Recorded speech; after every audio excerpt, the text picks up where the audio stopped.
Hero shooters are everywhere.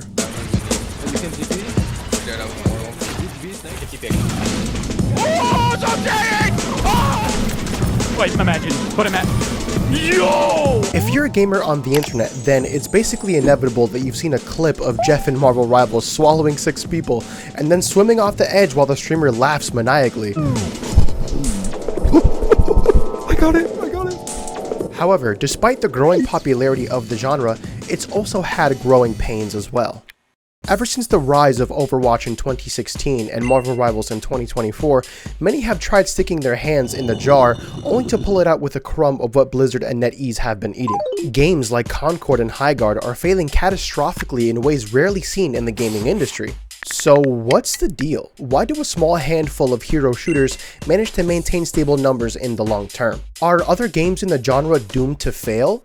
Or is there something else going on here? To answer these questions, I've put together a list of 3 things that I believe every hero shooter needs to succeed in today's gaming market. We're here to find out if it's even possible to compete against the giants that have defined the hero shooter genre for millions across the world. Now, with all that being said, let's get into number 1, creativity. In the sea of gaming slop, it's pretty difficult to not only stand out, but convince people to spend their hard-earned cash on a new game too. And it's not the audience's fault either. Times are rough and not everyone can afford to pay full price on a game that does not guarantee any enjoyment. Now more than ever, companies need to make gaming as convenient as possible. In response to this issue, many game developers have made their game free to play to lift the pressure of a purchase on the customers. Meanwhile, many people have taken to watching YouTube or Twitch content to get their fill of any game that interests them with zero investment. If you want to be competitive in any market, you have to be willing to ask yourself the difficult questions. What do I bring to the table that's different from others? And can I do that better than everyone else? To explore this topic further, let's take a look at this from outside the perspective of a gamer or even a game developer. Let's say you're an investor of some sort, having a meeting with some game developers, pitching an idea for their new game to you. Being in this industry for years, time and time again, you've seen many promising projects fail for many reasons. You have a good eye on what works and what doesn't work in this industry. Even the most passionate of teams can't succeed without a backbone of good ideas. As a game developer, if you get asked, what does this game do that XYZ doesn't do better, and you don't have a good answer, then it's time to go back to the drawing board. In all fairness, it's not easy to come up with unique ideas that others haven't already tried before. What can you really do that others haven't already succeeded or failed at in the past? It's easy to tell when a game won't have the longevity that developers are hoping for. Gaming is a difficult market, and as an investor, you need to put money into something that you know will make returns on your investments. Earlier, I said that we'd be looking at this topic not from the perspective of a gamer, but as an investor. The truth is, we are the investor, and gamers are incredibly picky, as they should be. As a consumer, our dollar is the most important way we communicate with companies. We as gamers should always push companies to make better products and be even more competitive. Speaking with our money gives us the power to make companies bend to our will. In the end, it's us who ultimately decides the standard of quality that is acceptable for consumption. And the further we push that rock, the better the products we receive as a customer will be. If we give companies the chance to make creatively bankrupt games for a profit, history shows they will gladly do it. Just to be clear, a game doesn't need to be original to be successful either. Marvel Rivals is a pretty good example of this. The majority of that game's DNA was built on the bones of Overwatch. Rivals took many ideas from Overwatch and made it their own, while also offering things that Overwatch didn't have at the time. That, and a combination of good timing, gave Marvel Rivals an explosion of popularity we really haven't seen since the launch of Overwatch back in 2016. Rivals is a rare example though. With everything I've just talked about in mind, the failure of a game like Concord is pretty easy to explain. The game just didn't provide anything that other games don't already do better. In the gaming landscape, blending in with the crowd is just as bad as actually being a bad game. Even now, Concord is only remembered for its disastrous public failure, an entry in the book of failed hero shooters that will probably have more pages written in the future. Even if Concord was a game with a more creative premise, that's still not enough to launch a game into success. As a concept, Highguard was attempting a combination of ideas never done before. Despite that truth, the game is still shutting down only 45 days after launch. And this is why point number 2 is so critical to ensure a game's success. Number 2, execution.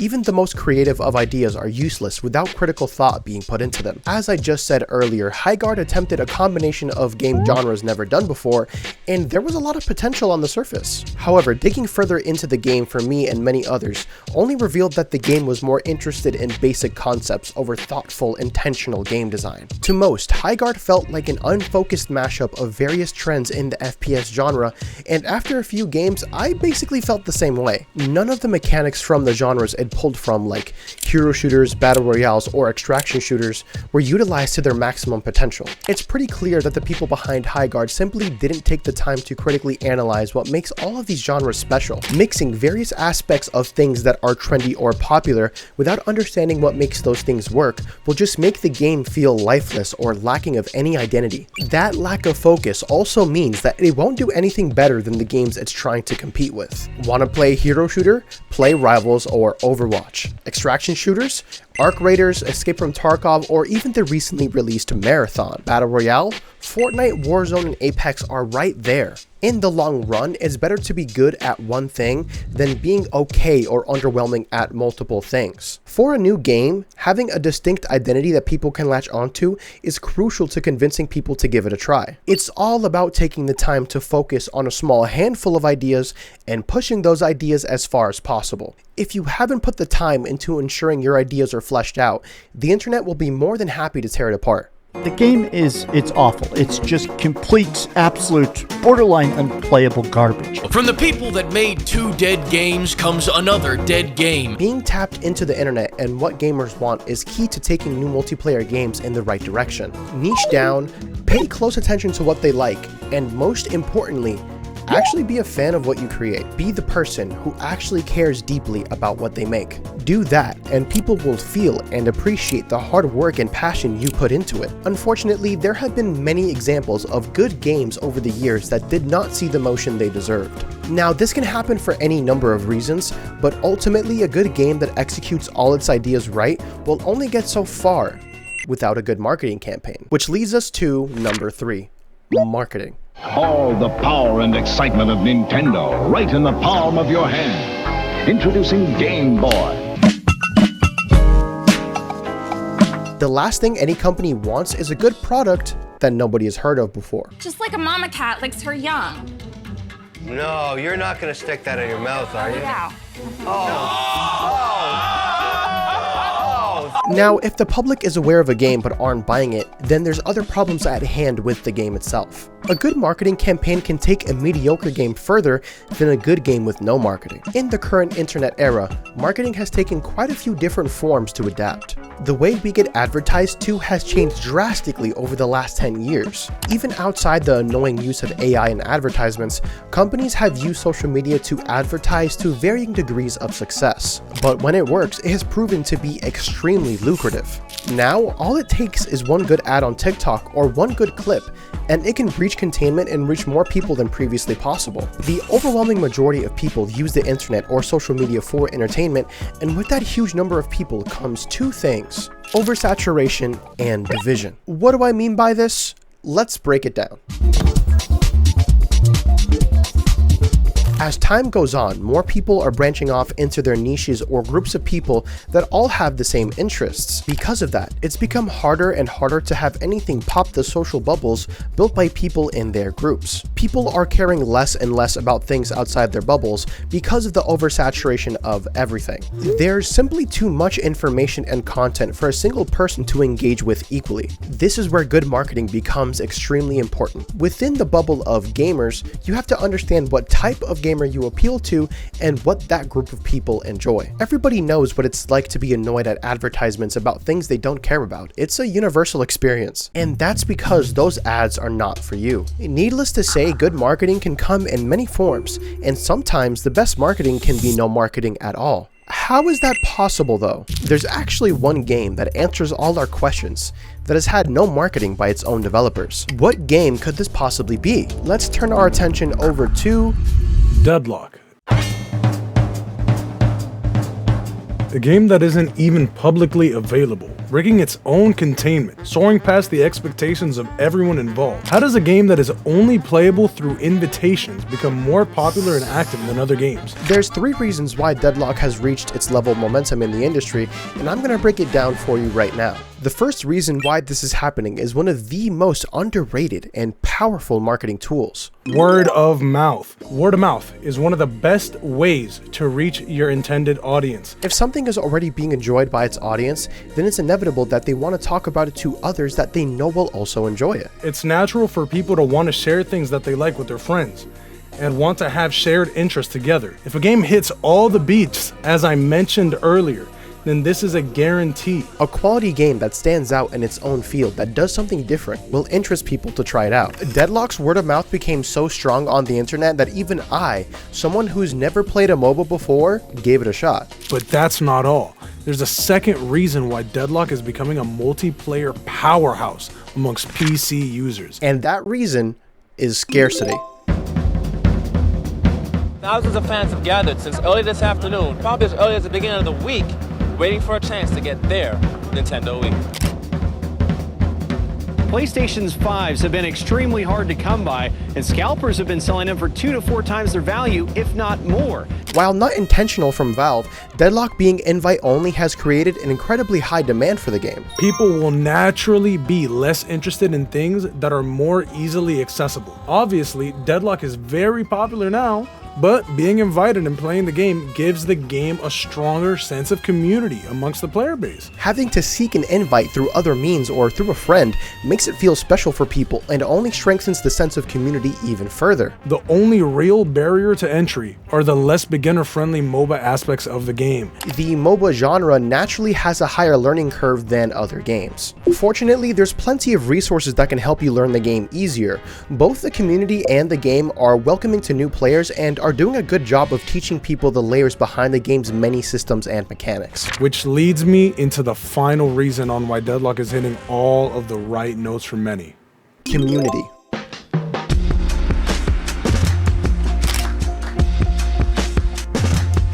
As much as I love the game, Marvel Rivals may unironically have one of the worst communities I've ever witnessed for an online game.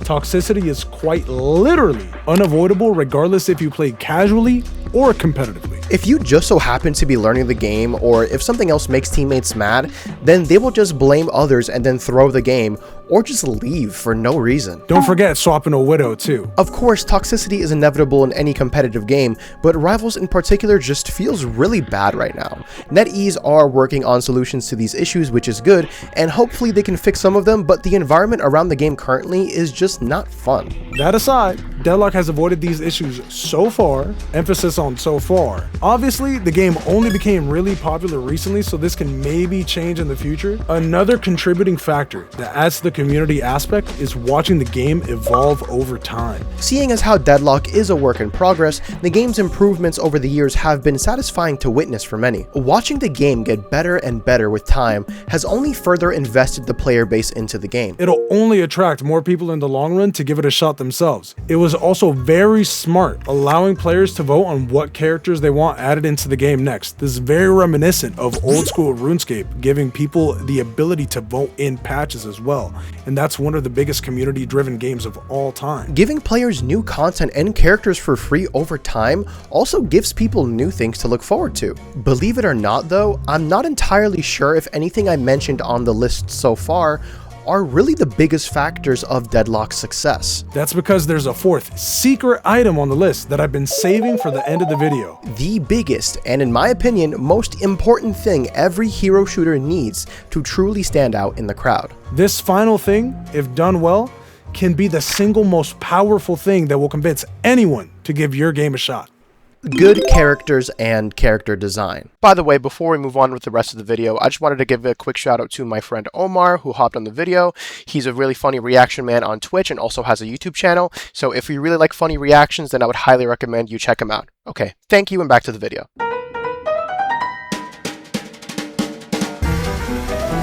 For me, I think this category is a perfect combination of the last 3 items on the list. if the creativity and execution are not there on the character designs, then a hero shooter won't have the marketability it needs for success. In my opinion, this is one of the biggest flaws with Concord and Highguard. Deadlock passes this test with flying colors. The game's roster is full of interesting and unique characters, packed with variety in their gameplay too. Honestly, the characters are what made me interested to try Deadlock, and I'm pretty confident that goes for a lot of other people too. Overwatch also continues to do a great job with this over the years, and their original characters from launch continue to stand the test of time. Marvel has a gigantic roster of cool characters with decades of material to pull from. A Marvel hero shooter was just an easy layup as a concept, and with good execution it was bound for huge success. Having characters with fun, silly gimmicks can be really good for marketing. Jeff the Landshark probably brought in so many new people, not only for being cute but also having a fun gimmick, and he's simple to play too. Characters like Jeff are just a slam dunk for new or casual players to try a game out without a steep learning curve. And once they understand the game a bit more,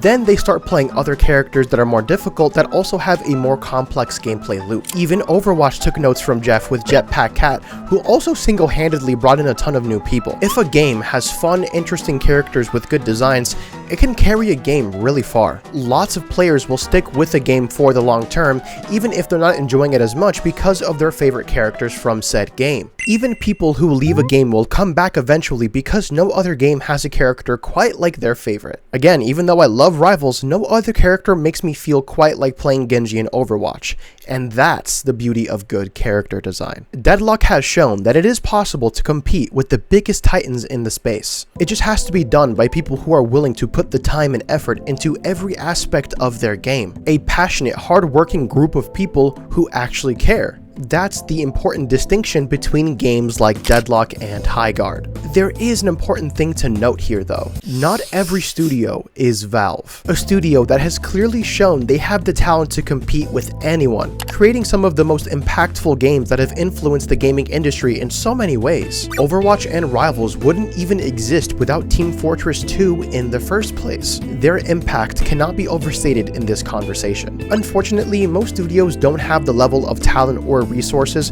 in order to make the impact games like Deadlock have had. There's a reason why an overwhelming majority of game projects fail or don't even get released. It's a tough industry to succeed in, and most just don't make it. Even games that do a lot of stuff right don't make it very far sometimes. As long as the gaming industry turns more corporate, the higher the standards will be, and the number of projects that succeed will only get lower and lower. But if a good team of people do the things I talked about in this video, then I'd say their chances are a lot higher. The only thing new people can do is learn from the lessons paved by both the failures and success stories in gaming. If they can put in the hard work, make the right connections, and have a sprinkle of good luck, then it is possible to compete with the best. As long as out-of-touch companies continue to stick their hand in the jar, they will continue to pull out nothing. But the odds are, we will probably see a lot more games like Highguard before we see more Deadlocks. The game of the year at the Game Awards 2016 is Overwatch. Right at the start, Overwatch released within just a few weeks of Battleborn, and just like a month after release, the concurrent players dropped to like 100. 10 million players in 3 days. On Steam so far, it's got an all-time peak of 480,990 players, and that's compared to Overwatch 2, 75,608. After Concord was released less than 2 weeks ago, on August 23rd, Sony has announced it will be pulling the game from the shelves completely. With the world upon me, and you